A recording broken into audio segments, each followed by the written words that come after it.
Durga's kitchen चॅनलमध्ये आपल्या सर्वांचं स्वागत आहे। आज आपण जी भाजी बनवणार आहेत ना, ती भाजी पण आणि सूप पण या दोन्ही प्रकारे आपल्याला खाता येते आणि अप्रतिम आहे। हेल्दी रेसिपी आहे, डाएटसाठी एकदम परफेक्ट आहे। चला तर तयार करूयात आपण। या ठिकाणी मी एक ना पालकची पेंडी घेतलेली आहे। या पालकच्या पेंडीला व्यवस्थित कट करून ना आपण निवडून घेऊ। याच्यापैकी आपल्याला फक्त 1 कप भरून ना पालक लागणार आहे, याच्यातली जास्त नाही लागणार। त्यासाठी एक आपण कुकर घेतला आहे, कुकरमध्ये 1 ग्लास पाणी घातलं आणि त्याच्यात 1 कप भरून ही पालक घालूत आपण। याला रफली मी कट केलेलं आहे, जास्त चॉप करायची गरज नाही, कारण एका शिट्टीमध्ये हे सगळं आणखीन गाळच होणार आहे। त्याच्यामध्ये ना मी हरभऱ्याची डाळ चतकोर वाटी घातली आहे, चतकोर वाटी शेंगदाणे घालणार आहे आणि 2-3 हिरव्या मिरच्या घालणार आहे। तर या ठिकाणी ना हरभऱ्याच्या डाळीच्या ऐवजी ना तुम्ही मुगाची डाळ ही घालू शकता, आणखीन थोडंसं हेल्दी होणार आहे। याच्यामधलं सगळं धुवून आपण ना या कुकरमध्ये टाकूत आपण आणि या कुकरला आणखीन अर्धा ग्लास पाणी घालूत आपण आणि या कुकरचं ढक्कन लावून 1-3 शिट्ट्या आपण काढून घेऊत। जर तुम्ही मुगाची डाळ जर टाकली तर एकच शिट्टी बस होती। या ठिकाणी हरभऱ्याची डाळ आहे, त्याच्यासाठी आपल्याला 3 शिट्ट्या लागतील। हे पहा, छानशी आपली डाळ शिजलेली आहे। याच्यात सर्वात महत्त्वाचं म्हणजे डाळ शिजणं, म्हणजे तीही कच्ची थोडी ओबडधोबडच, कारण जेव्हा आपण खाऊत ना तेव्हा ते छान लागतं आपल्या दाताखाली आल्यानंतर। या पाण्याला टाकून द्यायचं नाही आपल्याला, पाणी तसंच आपण यूज करणार आहेत। जे बॅटर घेतलं होतं त्याला मिक्सरमध्ये आपण टेस्टरवर फिरवलं आहे, जास्त बारीक पेस्ट नाही करायची। आता त्या पाण्यामध्ये आपण हे सर्व मिश्रण घालूत आणि त्याला हलवूत।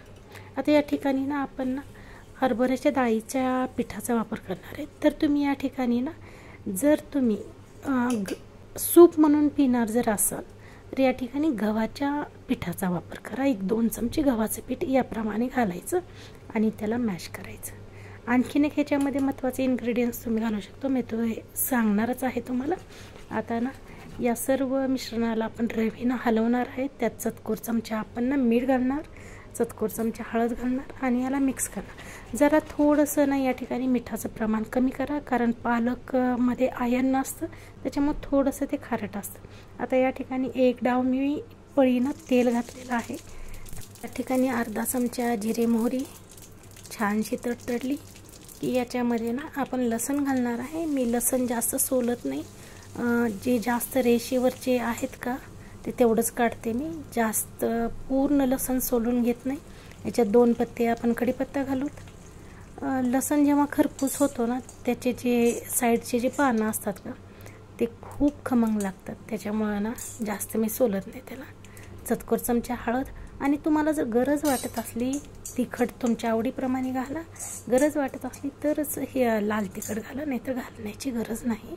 तेवढ्या 3-4 हिरव्या मिरच्या बस होतात। आता हे पूर्ण आपला तडका तयार झाल्यानंतर त्या ना आपण पातेल्यामध्ये ओतणार आहेत आणि त्याला 3 ते 4 मिनिट छानसं ढवळून ना याला एकजीव करणार आहेत। आता ना ज्वारीचं पीठ जर तुम्ही घातलं तर त्या ठिकाणी ते सूप होऊ शकतं, आणि दुसरं म्हटलं तर ज्वारीच्या पिठाच्या ऐवजी ना तुम्ही ना थोडासा चतकोर कप जर भात घेतला, शिजलेला भात, आणि त्याला मिक्सरमध्ये ग्राइंड केलं आणि तेही तुम्ही याच्यामध्ये घालू शकता। अप्रतिम सूपची डिश होईल आणि फुल हेल्दी डिश होणार आहे। 1 बाउल हे जरी खाल्लं ना तुम्हाला जेवायची गरज नाही पडणार। तर ही रेसिपी आपली भाजी कम सूप अशी आहे। ही रेसिपी नक्की बनवा। किती घट्टसरपणा आलेला आहे बघा, 1.5 चमचाच या ठिकाणी आपण बेसन पीठ घातलं आहे। तर अशाच रेसिपीज मी घेऊन येत असते, तर आपल्या चॅनलला लाईक, शेअर, सबस्क्राईब करायला विसरायचं नाही। आणि ही वरून मी थोडासा तडका ह्याच्यावर देत आहे, एकदम सुंदर दिसतं, टेम्पटिंग दिसतं। यासोबत तुम्ही राईस, गरम गरम भाकरी खाऊ शकता। थँक्यू।